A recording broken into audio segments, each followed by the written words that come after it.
It's new arrivals time, and today we're looking at some offshoots. Some of those watches that operate a little bit outside their usual lane.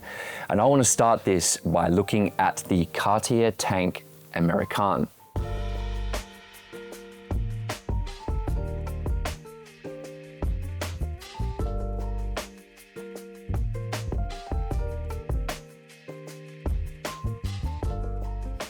Think of the tank and you probably picture something small, something diminutive and super slim. The Americaine, on the other hand, brings some presence.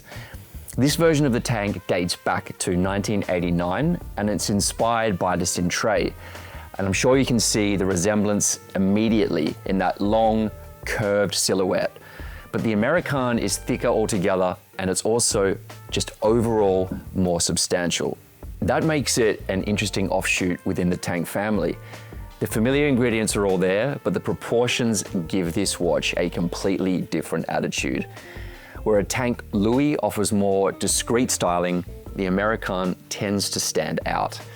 And there is something appropriately American about that, a certain confidence in scale and in presence. I think that is what makes this watch work. It pushes against the Tank's usual reputation, but it doesn't lose the architecture that makes a Tank instantly recognizable. It's still refined, but it's refined with a little more muscle. And for collectors who like the Cartier design language, but want more wrist presence, this may be the most convincing option. Adding even more presence to this example is its platinum construction. The eagle-eyed among you may have noticed that that's signified by this crown set with a faceted ruby. So it turns out the most accessible route into Rolex's colored dial world might be something that collectors have overlooked for years. See, colored dial Oyster Perpetuals have become one of the loudest Rolex stories of recent years. And in 2026, with the Oyster case celebrating its centenary, the collection is under an even brighter spotlight. But I'm sure you're all familiar with the problem here. Limited availability at retail, followed by a sizable premium on the pre-owned market for the colors that everybody is chasing. That's where this grape dial comes in. This 36mm example has never attracted quite the same frenzy, and it predates all of the hype around the Oyster Perpetual. And I think this is exactly why it deserves another look. The purple sunburst dial has plenty of character. It can look deep aubergine in color in softer light, and then sometimes it really comes alive with a bright purple tone as you move it around, thanks to this sunburst finish.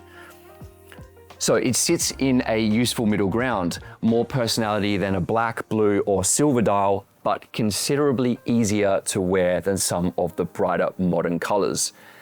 Crucially, it also represents strong value relative to the other references in the line.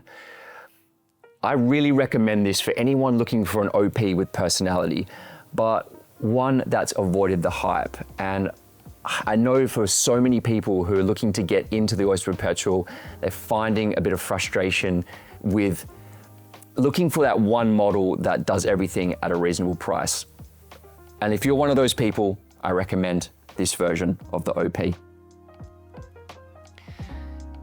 So a Breguet sports watch sounds almost like a contradiction, and that's exactly why this Marine is interesting and why I wanted to talk about it today. See, Breguet is a name we usually associate with a very traditional vision of fine watchmaking. The Marine, however, takes that language and places it inside a much sportier case.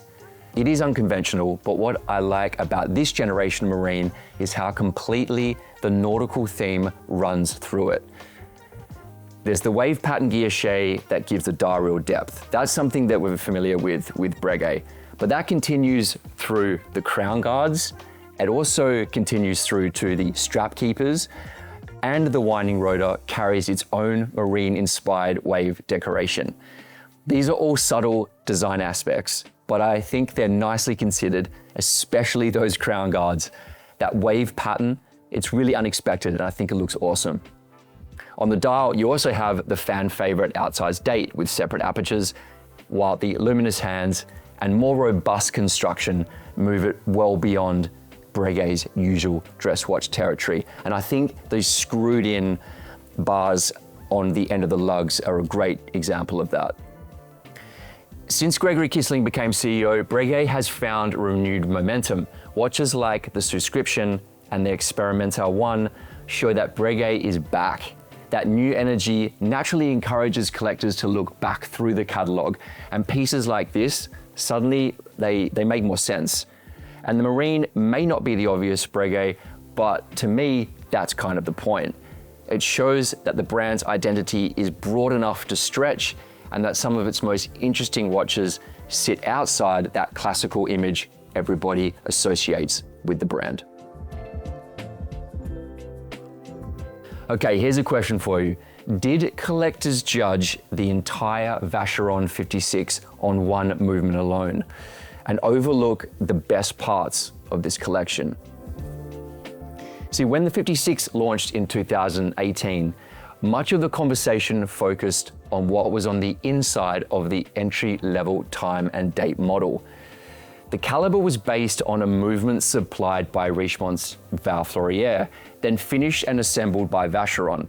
For some collectors, this drowned out almost everything else about this watch and all of its other attributes. Not only does this feel a little harsh to me, but that criticism doesn't apply to the watch we have here. This is the Vacheron 56 complete calendar. Here, Vacheron uses an in-house movement complete with the hallmark of Geneva. That's an important distinction here, and one that tends to disappear whenever the 56 is discussed as a single collection. The design takes its cues from Vacheron's reference 6073 from the 50s. So there's some clear design pedigree here. And I think some of the criticism labeled at the design of this watch feels a little bit unfair, especially considering it has that genuine history here. It's cleanly laid out, and I also appreciate this pointed date complication along with the complete calendar. My only real critique of this line is the 30 meters of water resistance. With a little more, this could have been a genuinely compelling one watch collection. Relaxed enough for everyday wear, but still able to be dressed up if needed. Even so, I think the 56 deserves a reassessment. Trying this on reminds me that this is a great looking watch. What do you think? Has it been unfairly treated, or is the criticism justified? Let me know, because this is one collection where I think opinion still feels genuinely divided.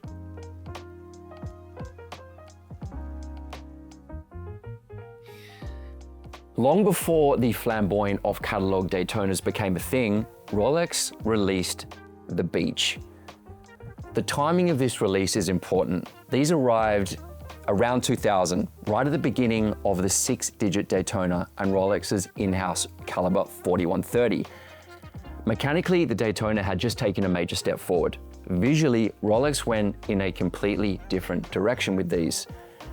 The Beach series used the white gold reference 116519, and it came in 4 colors: pink, yellow, turquoise, and green. Each one of these was paired with a matching lizard skin strap, which makes this whole watch feel much more like a piece of fashion than something rooted in motorsport. This pink version is a great example, and it's my favorite of the 4. The mother of pearl has an appealing shade of pink, while this strap gives the watch a ton of presence. For years, these felt like a very eccentric side project in the Daytona collection. 25 years later, with rainbows, stone dials, and increasingly elaborate off-catalog references, they make far more sense. The Daytona has become Rolex's main platform for this kind of experimentation, and the Beach here was one of the earliest collections to forge that path. So all 5 of these watches are now live on Watch Collecting, and we have these on the platform alongside a wide range of other collectible watches. If you have something you're considering selling, a quick reminder that Watch Collecting charges 0% seller fees, so sellers keep 100% of the hammer price. And they also gain access to our global network of more than 50,000 collectors.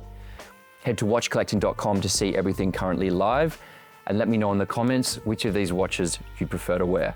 Thanks for watching, and I'll see you in the next episode.